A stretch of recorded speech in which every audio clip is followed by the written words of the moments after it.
or an issue, does it require staff training or does it require parent training?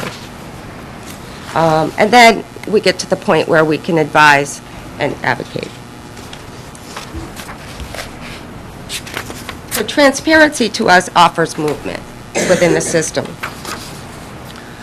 CPAC priorities. So once we get the parent concerns and we take the opportunity to clarify this with the district. If there is a district policy, we're able to share that with the parent. So based on parent feedback, meetings with the school, and research on these policies, we've identified these as the priorities. I'm just going to quickly recap them since this was covered extensively with Mr. Walker. And I'm not sure how that's going to be presented. I'm just trying to save time. But, so inclusion, co-taught classroom, I think I touched on a few of those.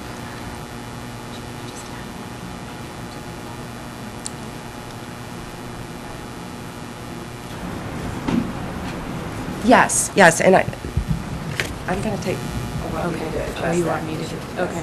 I was just going to say, because I think it might be of interest to some of the folks here as well from Glover, that the viability of the co-taught program is of chief concern to the CPAC, meaning that I think that the committee is concerned that it be viewed as a competitive, desirable program, not only for students on IEPs, but for their typically developing peers. And so to make that classroom successful, it needs to be structured appropriately with the necessary supports. Well said.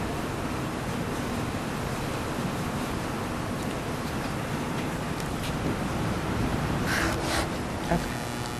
So the criteria, did I go over the criteria with the extended day? No. So we're looking at extended school year and extended school day services. I think with ESY, we've determined we have a fundamental disagreement on the criteria used to determine this. Social emotional curriculum, we've discovered that the district does use the anti-bullying or points to the anti-bullying curriculum as this, and we're requesting that a social emotional curriculum be developed, especially when you consider the types of disabilities we have in our district. And then the achievement gap was not originally on our priority list this year. We discovered it was a district priority, and we believe that many of the issues and concerns that we have over policies and programs in the district may feed into the achievement gap. And we think it's important to ask the following questions when we're looking at it, which is Milton Public Schools an inclusive school district? And what policies, strategies, and plans are in place to support inclusion?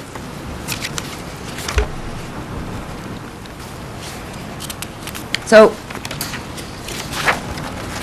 we're all aware of the studies out there with Dr. Hare and the MCAS results, and I know that Boston City School District is, the CPAC chair is teaming up with Dr. Henderson in developing an inclusive environment, high school, and they're thank you. They will be presenting at a conference on the 7th of March that we'd like to see to describe how they did this. So we're interested in what types of plans that the Milton Public School District has to, what kind of strategies in moving forward. Instead of looking at the numbers, are we going to be reaching out to parents and ask them if there's certain policies or programs that are not available, or is is it a problem with ESY? Is it many of the issues that we're bringing up? Is it the co-taught, supports that are in place? We don't have a definitive answer, but it's I think, something we definitely need to look at.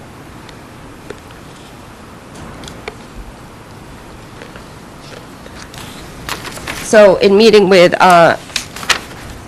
Mr. Walker, we developed a to-do list, and one of the things that we will be doing is looking at best practices and model programs and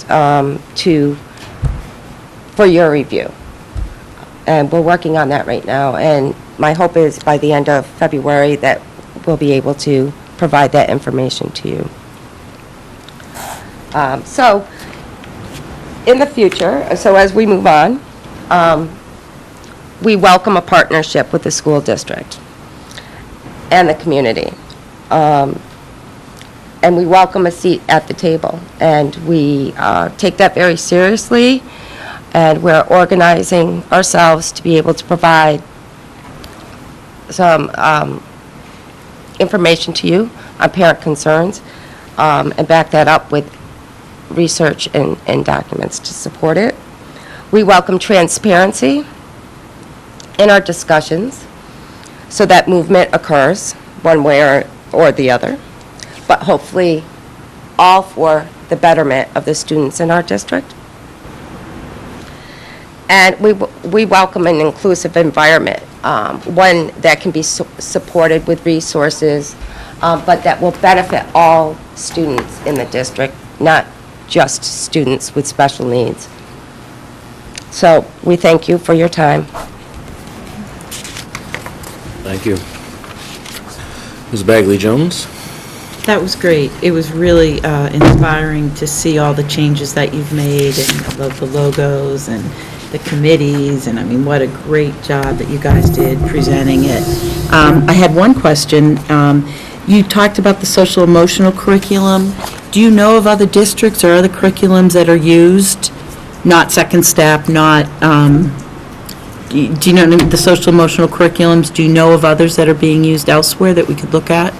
So we're looking into that right now. We do know, Michelle Garcia Winter's program to incorporate into a curriculum, but no, as far as a district curriculum, not yet. All right, I would be curious about that. And then, I was really impressed with everything that you did, but also, I have to say, sounding a little touchy-feely here, the grace and dignity with which you presented a very vulnerable issue. You have kids that have some special challenges. Many of us do, many parents out there. And to stand up here on TV, I don't think is very easy. And I'm just so impressed with that and so grateful that you're willing to do that. I think that's really being an advocate and getting people involved. And frankly, I found it very inspiring. And that sounds so touchy-feely, but I really mean it. Thank you. Thank you. Yeah. Now, I'm embarrassed.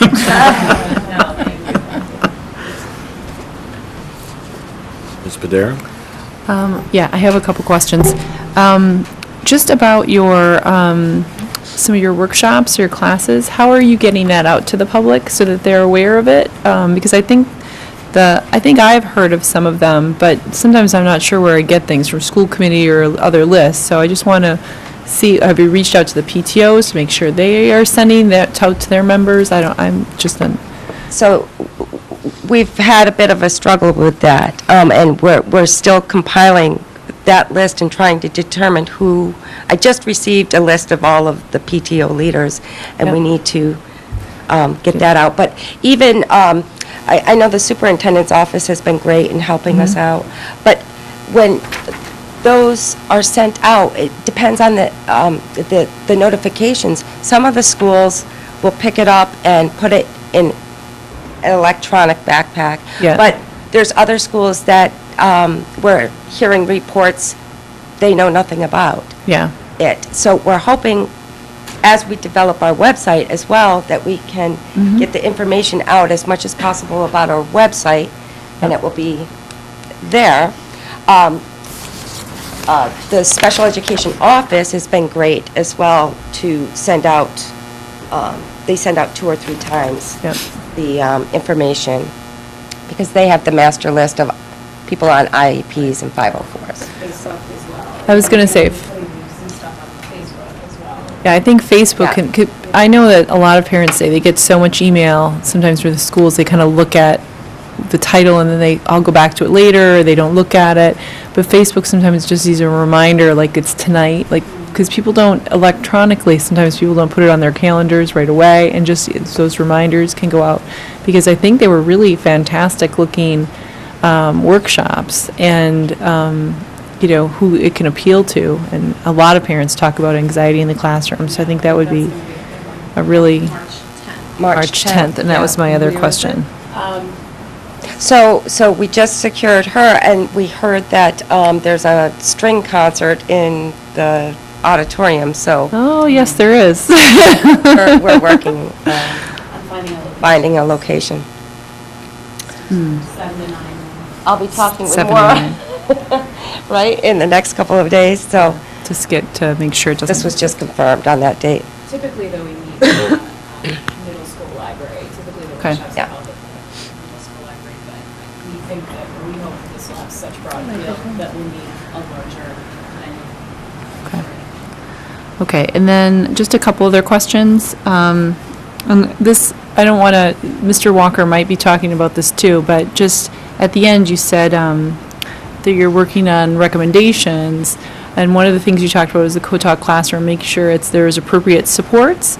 Is that something that, are you recommending it stay at the same level of support, that it increase supports, or is that something that Mr. Walker is going to talk about, or you're making recommendations later about? Yeah, I wasn't sure how deep to delve into that, because what I'm doing is reporting parent concerns. Okay.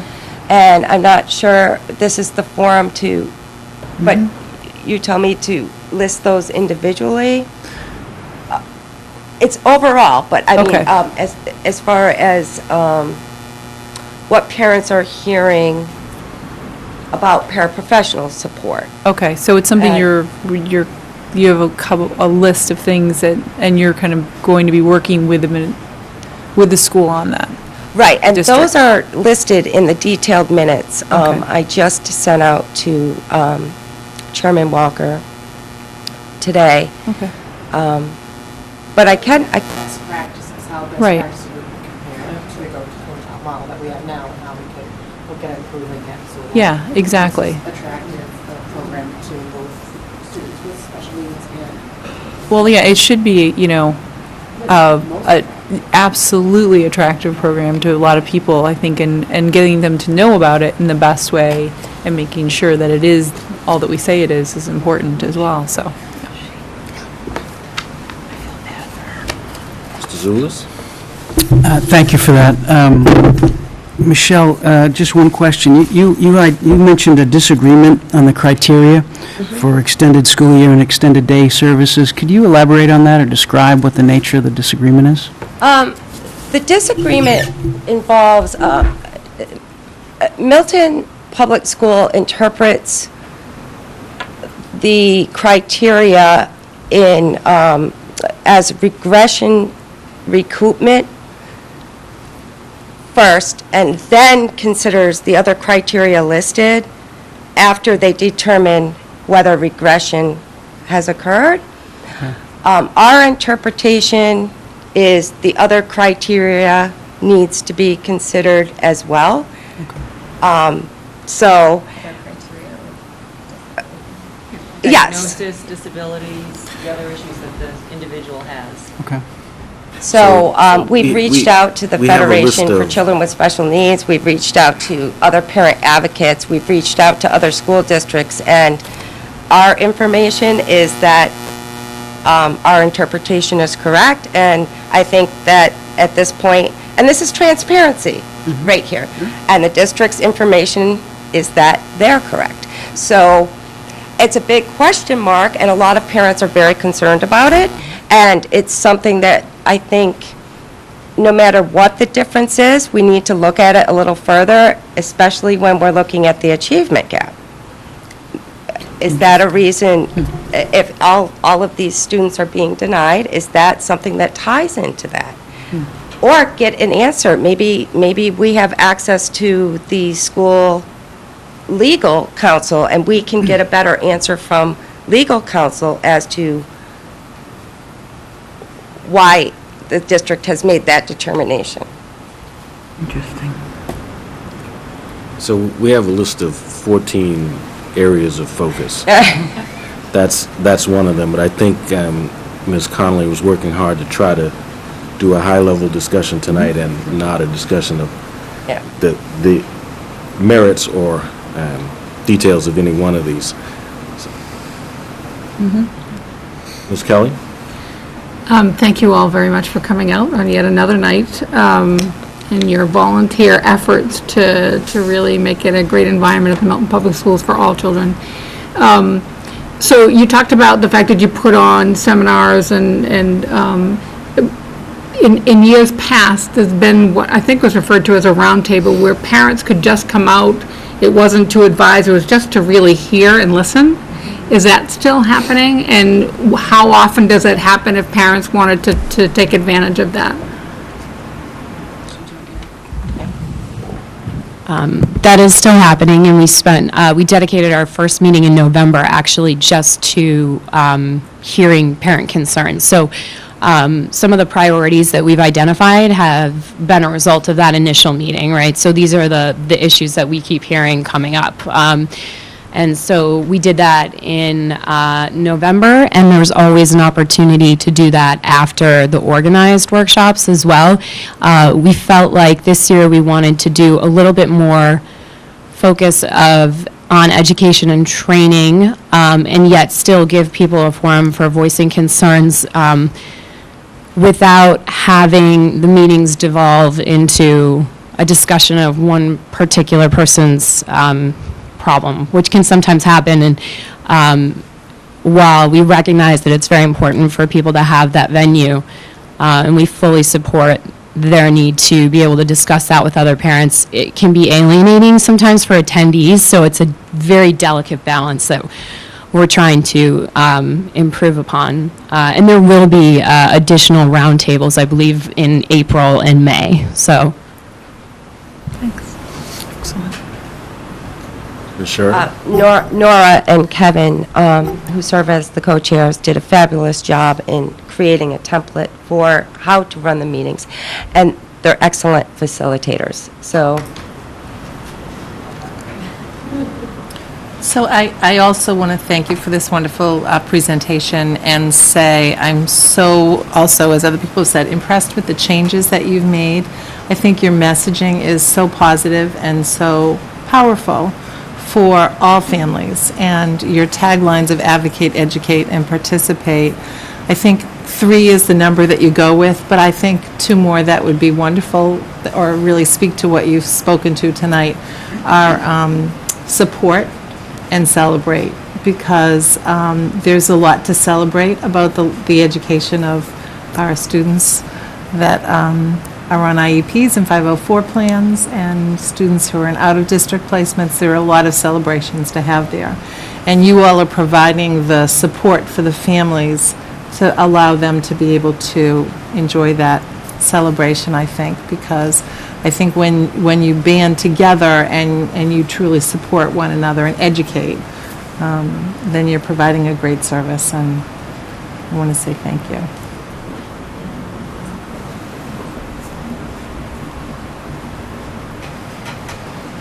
Thank you. Thank you. Nice job. Very briefly, before we go on to the chairman's report, we heard from parents of rising first graders that they wanted a joint first grade information night.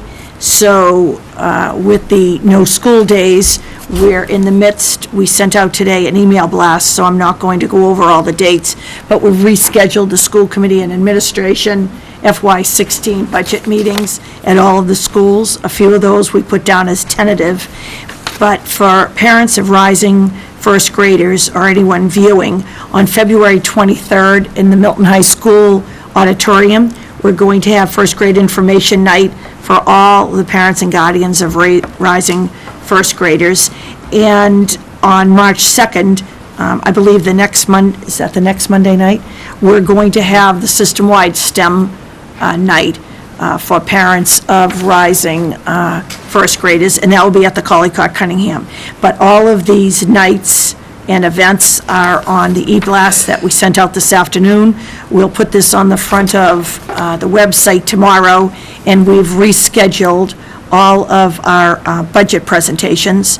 And as Chairman Walker referred to, tomorrow night, we have another school committee meeting, and I've detailed in the blast that went out today, per Member Kelly's request, that Dr. Laura O'Dwyer, who presented 2 years ago, the French-English MCAS data, will be presenting tomorrow night in a similar format, school committee meeting. Thank you. Thank you. So, as you heard Ms. Connolly say, I think Ms. Kelly and I would agree that the meeting that we held with the CPAC on January 20th was a productive discussion. That was in response to their request to create a school committee subcommittee. I think we've decided that for the present, we've identified, as I said, 14 areas of focus, and we've agreed that we will attend a CPAC board meeting on a quarterly basis, and that should, for now, address both the necessary communication and a way of making sure that we're moving forward and making some progress on those issues that we've identified. I'll send out to the school committee tomorrow. I've already sent it to the superintendent, assistant superintendent, and our director of pupil personnel services, but I'll send out the list of areas of focus. But just a few highlights. There are a number of areas where we've agreed that we can collaborate, we can take advantage of their expertise, and they can take advantage of ours. Identifying grant sources for social emotional curriculum and after-school program enhancements, participation in the planning for the school district, health, social emotional well-being, and life skill preparation goal. That's the school district goal that we developed. Ms. Padera is leading the team that's working on that, but I've agreed to convene a meeting that would include some CPAC representatives with that team so we can make sure that we have their input. Making sure not only that we have the best SPED policies, but that those policies are accessible on the website, and actually looking locally, regionally, and nationally at model policies and best practices, and then finally collaborating on more literature from the Milton Public Schools that addresses the positive aspects of the co-taught classroom model. So there are, as I said, 14 different areas of focus. Those are a few, and we'll be working through those and making sure that we done the necessary analysis and communication with the CPAC. Great. On the school committee, the ever-changing school committee schedule, so our efforts to schedule the joint selectmen, warrant committee, school committee meeting on the 5-year financial projections are thus far unsuccessful. Most of us were available on the 9th, but the warrant committee wasn't. We already had a commitment for the other two, well, for one of the other dates, and the third date they gave us was February vacation. So it looks like we will be meeting, but it'll probably be after the all-night warrant committee meeting on the 25th. The all-night warrant committee meeting? Yes. Well, formerly known as the all-day warrant committee meeting. but now it's in the evening, so we're calling it the all-night. So that means February 9th, there's no meeting with the warrant That committee, so means that's the available now. warrant committee was not available. And then I have something for Tuesday, the 10th, with a question mark, Correct? That's our next regular school committee meeting, and not Wednesday. and not Wednesday. Okay. Wait. So this hasn't been updated. No. It does say February 10th, if you're looking at the same one I am, but open budget hearing, but that's a regular school committee meeting, We have a school committee on February 10th. Tuesday, next Right. Tuesday. On Tuesday. And a school committee meeting tomorrow night, which should be short. And then we have a meeting on the 12th with the warrant committee to address any follow-up questions to the budget. That will be posted as a full school committee meeting, but as I said in my email, I think the finance subcommittee can handle that if necessary. And we have rescheduled the PTO presentations? Yes, we're waiting for. We know when those are? Well, I put them out in the email blast today. I'll send a calendar to the school committee tomorrow morning. We're waiting for 2 PTO presidents to confirm, but they've been very flexible with us. But now you just made another night available. So we'll have those firmed up by the time you meet tomorrow night. Okay, let's ensure that the majority of the committee members are available on those nights. They too have made themselves available. Good. Ms. Sheridan? Is it possible to combine some of the PTO presentation nights, just so there aren't, like, do Cunningham Collycott together? Cunningham Collycott Collycott are together. And then Cunningham Pierce and the high Collycott is school. together. I knew And Pierce the high school and was. PS are together. Okay. Is it possible to, I know there are some, if they're on Thursday nights, I can't go because I teach, so I don't know if we all want to go to all of them, or, I go to the ones I can go, or, Yeah, I mean, What's the best way to it's do that? understood that everybody's not going to be at every one, Okay. but I'd like to make sure that those individuals who want to go or at least Okay. have a shot at it. got it. Okay, well, once we get that nailed down, then I think we've got our February schedule, at least up to February 25th, nailed down. Thank you.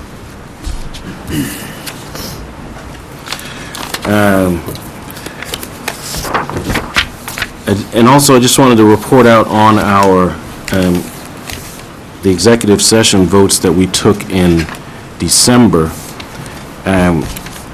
We approved a salary of $108,508.52 for Bill Ritchie, Director of Consolidated Facilities, effective July 1st, 2014.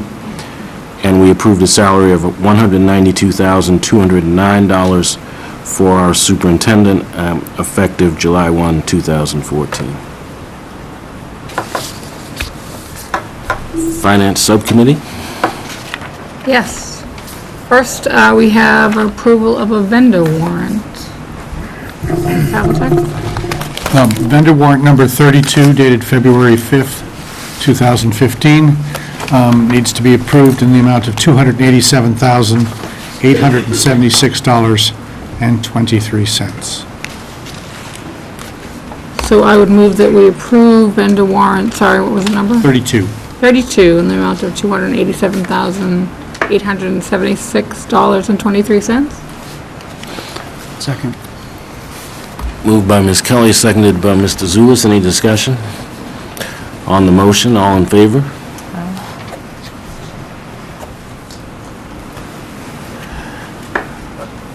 Opposed? Abstain?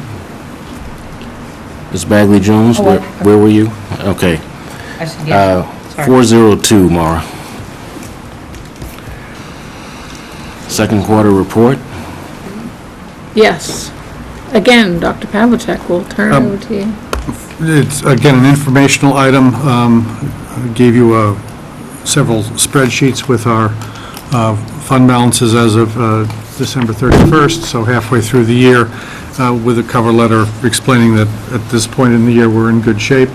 I went through the various different lines to say, our largest line, of course, is our salaries, and it's our payroll midway through the year is where we would expect it to be, which is a little tricky to figure out, since some people, it's not half the year's salary. You have to go by how many times different people are paid. But overall, we're in good shape at the midway point of the year, and it's just laid out in the various different line items where we are and what our expectations are and what any concerns would be. It doesn't require a vote, it's just an informational item. Stereo. I would ask that both the first quarter and second quarter reports be posted on the website under the budget section. Sure. Thank you. And that's it. Policy Subcommittee. Yes, Policy Subcommittee. What we've all been waiting for. Yeah, nothing exciting tonight, just a second reading. So, let me get in front of me, and you all can get in front of you from your packets, the amended background check policy. That's it, policy ADDA. No, I have it. You keep that, I'll get mine. I know, well, I can shuffle and talk at the same time. The amended policy ADDA that we approve, we approved the background check policy this past summer, and then we amended it along the lines of what had been suggested by the MASC. The policy subcommittee recommended the amendments. This committee had a first reading at our last meeting, which I think was the 14th. And just as an update, what we did was to, based on the recommendation, we inserted a paragraph regarding the alternatives to the district in the event that criminal record information was incomplete. And so that gives the district some additional alternatives, and that paragraph, if you're reading from the packet, that the draft that was in the packet, that paragraph, that new paragraph is on page 4 of 6, and it's the second paragraph on page 4 of 6. That was the added paragraph, and the deleted paragraph is no longer in the draft that you have because it was deleted, and that paragraph simply was, in the view of the MASC and the various lawyers who'd reviewed this, duplicative and unnecessary. And so I would move, well, first I would ask if there's any questions or any questions on it, and then I would ask that we have a second reading and approval of the policy. Can I ask a question? Sure. Could you say in 2 sentences, summarize this?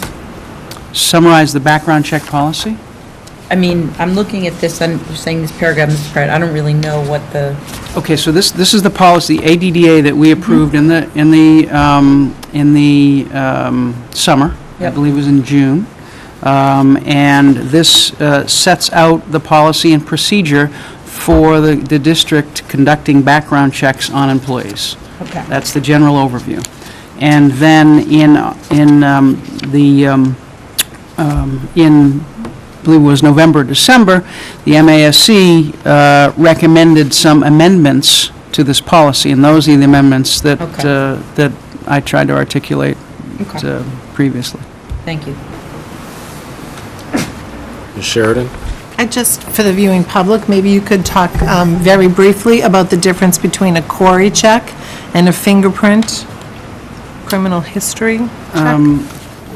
Or maybe it's not brief, sorry. No. I think we're talking about this topic, but we're really not saying what it is. Yeah, no, it's true. I think we did go into it at length when we put the policy in place, but just as a quick overview, the CORI is the criminal offender record information that school districts have the opportunity to review for potential employees.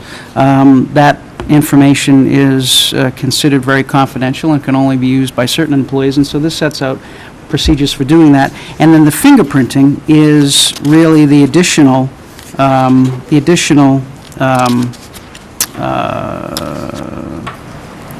add to this policy that really we put in place this past summer, which gives the district an additional review of background information for potential employees. So I just have one thing that I would add to that, sorry. Yeah, please. Just that oftentimes we ask parents to have Cory checks. And the reason we do that is because they'll be volunteering in a classroom, working with students, but we don't ask parents to do the fingerprint, right? I was looking for that Right. differentiation, yes. sorry, I just, No. That's absolutely, I believe that's absolutely correct, and that's what we do now, and that's what we do now under the current policy. And that doesn't change. That doesn't change with these amendments. thank you. So I believe that was a motion in some form. I'll second it. Well, I haven't made the motion yet, but now that, if the discussion's over, I'll make the motion. Good. And I'll make a motion to approve the background checks, policy ADD-A as amended. Moved by Mr. Zulus, seconded by Ms. Sheridan. Any discussion? On the motion, all in favor? It's unanimous. And so concludes the report of the policy subcommittee. So we don't have any old business or citizen speak topic response, but there were a couple of questions raised at tonight's meeting regarding the environment and the level of support in the Glover second grade classroom. So I've asked the superintendent, I know that we've had extensive conversations over the last few weeks about this issue, but I've asked the superintendent to be prepared to respond at our February 10th meeting with regard to what conversations have occurred, what analysis and conclusions have been reached, and what, if any, outstanding issues there are. Any next meeting agenda items other than that? So just to clarify, tomorrow night is just the Laura Just the Dwyer presentation, correct. Thank you. Ms. Kelly? And tomorrow night is here? It's here, yeah. Same place, same time. And it will be aired. Yes. Entertain a motion to adjourn. So moved. Thank you, Ms. Padera. Second. Seconded by Mr. Zulus. We are adjourned. All in favor? We're adjourned.